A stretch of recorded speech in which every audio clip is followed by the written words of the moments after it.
A ver, vamos a tratar de explicar 1 Corintios capítulo 13, verso 13, donde dice el apóstol Pablo que tres son los que permanecen: la fe, la esperanza y el amor. Si entendemos los conceptos de cada uno de estos, va a tener mucho sentido y nos vamos a enriquecer. Cuando hablamos de la fe en el creyente, vamos a Hebreos capítulo 11, verso 1, y dice que es pues la fe, la certeza de lo que se espera, la convicción de lo que no se ve. Y yo sé, estoy más que seguro que muchos de los que me están viendo y escuchando entienden lo que es certeza y convicción. Pero cuando vamos al original griego y traduce las palabras, te das cuenta que tiene un significado más enriquecedor y un poco más profundo. Vamos a ir allá. Mira, por ejemplo, la palabra certeza es la palabra fundamento, base. Es como cuando pones una base para poner arriba una mesa o vas a empezar a edificar. Es la base. Y la palabra convicción es la palabra evidencia.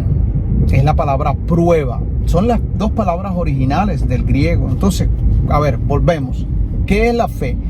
Es la base que yo tengo para esperar lo que yo estoy esperando. Es la evidencia que yo tengo, es la prueba que yo tengo de las cosas que yo no veo. ¿Verdad que tiene más sentido? Porque yo estoy esperando algo, pero tengo base. ¿Cuál es esa base? Mi fe. ¿Cuál es la evidencia que tú tienes que las cosas que tú no ves están? Mi fe.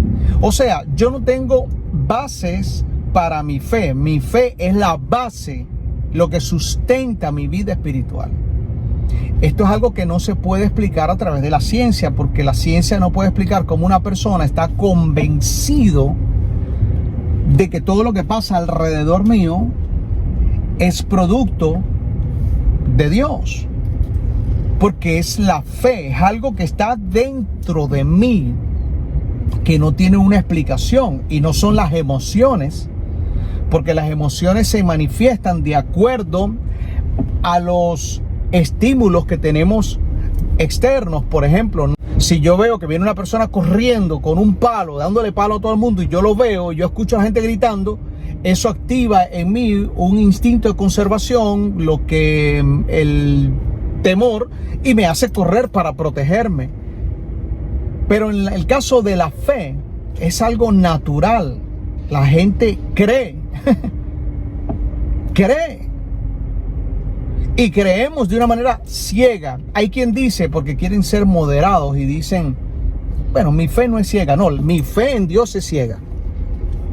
Yo le creo a Dios de una manera ciega. Ahora, yo no le creo a los hombres de una manera ciega. Yo no le creo a la religión de una manera ciega. Yo a los hombres les tengo miedo, dudo de los hombres, dudo de sus palabras. La religión pues se hizo para poder controlar al cristianismo en el momento que empezó a tomar fuerza, poder. Entonces crearon religión para poder controlar al cristianismo y encerrarlo en un dogma de hombre y hacerlo que se sometiera a los gobiernos. Pero la fe te somete a Dios nada más, y no te somete en el sentido malo de la palabra, sino que la fe te pone de rodillas delante, te hace reconocer que el dador de la vida y el dador de todas las cosas es el Señor. Y alguien te dice, ¿tienes alguna evidencia de eso? Mi fe. Pero ¿por qué tú esperas que pasen cosas buenas en tu vida? Por la fe. Pablo dijo, el justo por la fe vivirá. O sea, lo que nos da vida a nosotros físicamente es la sangre, el oxígeno, todas esas cosas.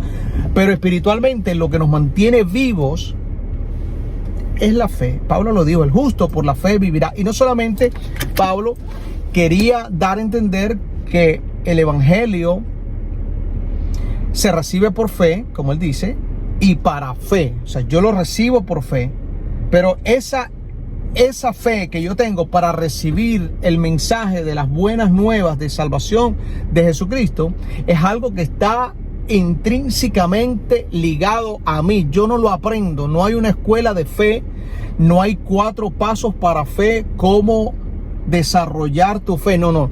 Podemos crecer en la fe, porque la fe viene por el oír, y el oír de la palabra de Dios, y entonces esto nos da crecimiento en nuestra fe. Pero la fe en sí es el fundamento, la base de nuestras vidas. Y es la evidencia que yo tengo de cosas que yo no veo, que voy a decir, como dicen por ahí, están en el mundo espiritual. Es la evidencia que yo tengo. ¿Cuál es? Mi fe. Ahora, en este verso que leímos dice que son tres, y este es uno, la fe. Ahora el segundo es la esperanza.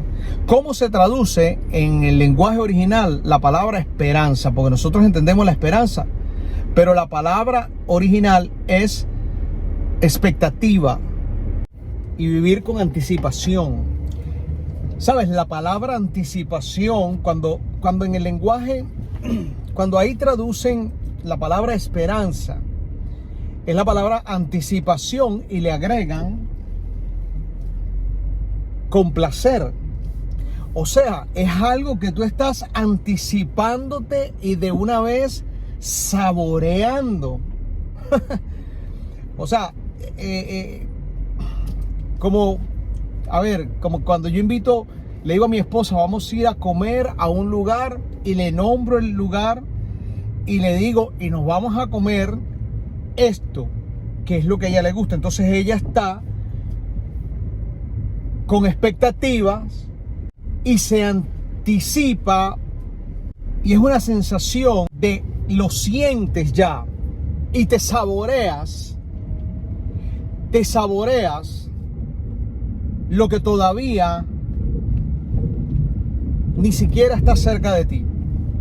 Y esto es una cosa interesante de la esperanza, porque muchas personas que no conocen esto te dicen, ok, primero vamos a entender una cosa. Cuando tú estás esperando algo, normalmente no son cosas egoístas o egocéntricas. Las cosas que más nos consumen a nosotros y que nos llenan de esperanza son cosas que se relacionan con la familia, con nuestros hijos, a veces con nuestra economía, con nuestra salud. Son estas cosas que para otros son insignificantes, que para nosotros son muy importantes. Y esto que nos consume, en lo cual tenemos esperanzas.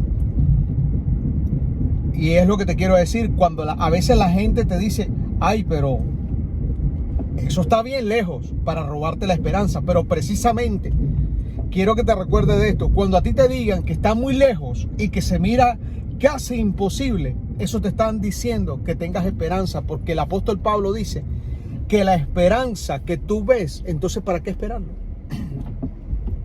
Realmente el concepto de esperanza es, o la esperanza nace cuando tú no lo ves. El apóstol Pablo dice, se espera lo que no se ve, y lo que se ve, ¿para qué esperarlo? Entonces eso es la esperanza. Cuando yo tengo un sueño, o yo tengo un deseo, o hay algo que yo quiero que ocurra en mi vida, en la vida de mis hijos, en mi matrimonio, en mi economía, en mi salud, en mi vida profesional, en cualquier área, y yo no se mira ni siquiera una sombra de probabilidades, de posibilidades de que pueda ocurrir, pues ahí es donde precisamente la esperanza entra en función.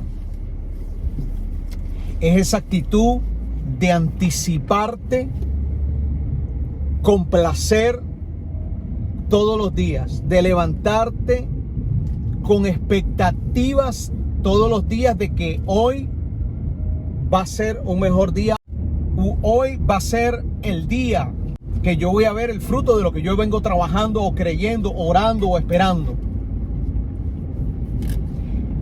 Ahora, esta esperanza a su vez tiene un fundamento: la fe. Porque la fe es la base, el fundamento de lo que yo espero. Y es la evidencia de lo que yo no veo. Por eso tengo esperanzas.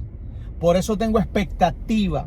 Por eso vivo con anticipación en mi interior, con un gusto, saboreando desde ya lo que yo estoy esperando. Estas son dos. Ahora viene la tercera. Agárrate. Porque la tercera es el amor. Y no es el amor que yo le tengo a mi esposa o mi esposa a mí o yo a mi hijo o mi hijo. No. Es el amor de Dios. Jesús dijo, puede ser que alguien se atreva a morir por un ser querido, pero el que da su vida por un enemigo. Déjame decirte algo, a Jesús no lo mataron en la cruz del Calvario. Jesús entregó su vida. Él puso su vida por amor a nosotros. Déjame leerte una escritura rápidamente. Tengo el semáforo en rojo. Dice Romanos 8:32. El que no escatimó ni a su propio Hijo, sino que lo entregó por todos nosotros. Viene la pregunta, ¿cómo no nos dará también con Él todas las cosas? O sea, el amor de Jesús lo expresó de una manera, el amor del Padre lo expresó de una manera que no escatimó. Tú sabes la palabra escatimar, cuando tú dices, ok, yo quiero salir con mi esposa. Yo me acuerdo los primeros años aquí en los Estados Unidos, para nosotros fue, y sé que para todos los inmigrantes, fue terrible. Dormíamos en la calle, estuvimos durmiendo en horrible. La primera vez que yo tuve dinero, que estaba un poco solvente, corrí a hacerle regalos a mi esposa. Y es esa sensación de no escatimar, de decir, compra, escoge. Un pantalón, uno, pero escógelo. Escógelo. Y dice que el Señor no escatimó lo más valioso que tenía, su Hijo. Y hace la pregunta, ¿cómo no nos dará con Él todas las demás cosas? Entonces, ¿qué pasa en nuestra vida natural cuando nosotros estamos esperando? Hay cosas que puede que no pasen en la vida, pero hay cosas que sí, que nos desesperan, porque estamos esperando algo en favor de nuestros hijos, o nos llega el temor. ¿Sabes? A veces esperar un año no... Pues yo he esperado 18 años por un milagro, porque ocurra algo en mi vida. 18 años esperando para que ocurriera algo. Los primeros 3 años fue normal, los primeros 5, 10, pero cuando ya llevaba 15 años ya yo lloraba y me desesperaba y me peleé con Dios varias veces. Nos dejamos de hablar varias veces, yo le dejé de hablar varias veces.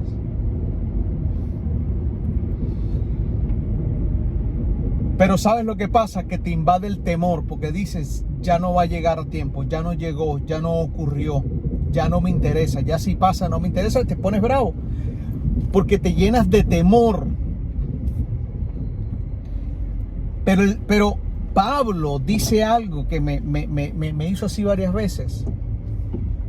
El perfecto amor echa fuera el temor. Cuando tú abrazas ese amor de Dios y sabes que Él no te va a fallar porque Él te ama, el temor sale.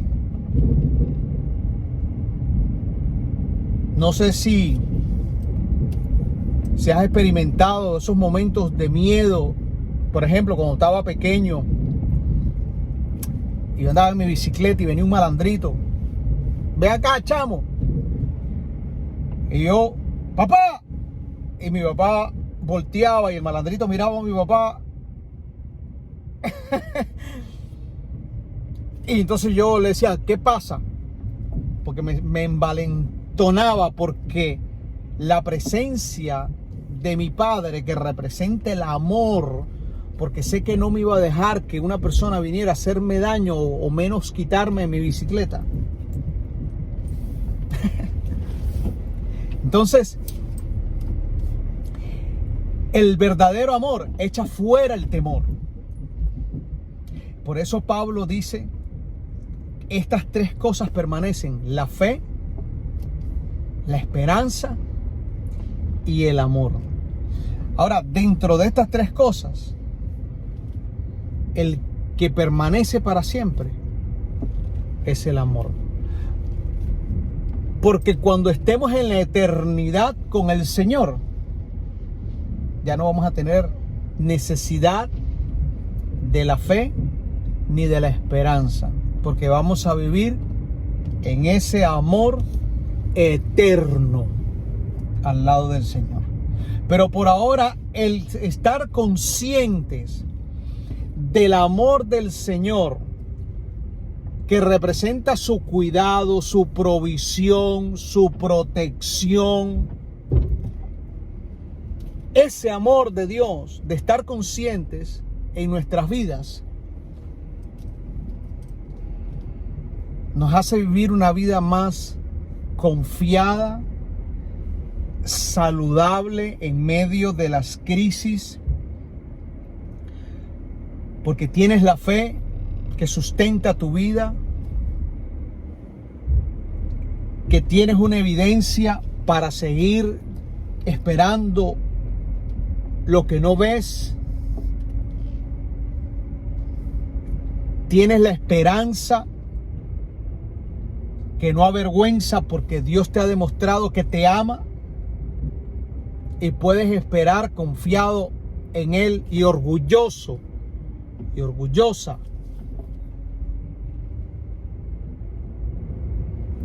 en que Él va a llegar a tiempo. Toma esta palabra.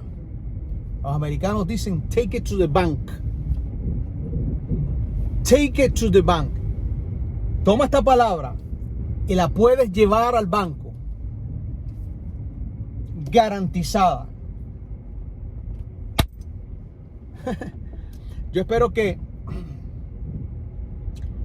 yo haya podido hacer lo que el Señor quería que yo hiciera, que me pudiera expresar bien y poderte transmitir el pensamiento con claridad que el Señor quería. Así que te declaro bendecido. ¿Quién te habló? Benjamín Vega. Te veo en el próximo video. Bye.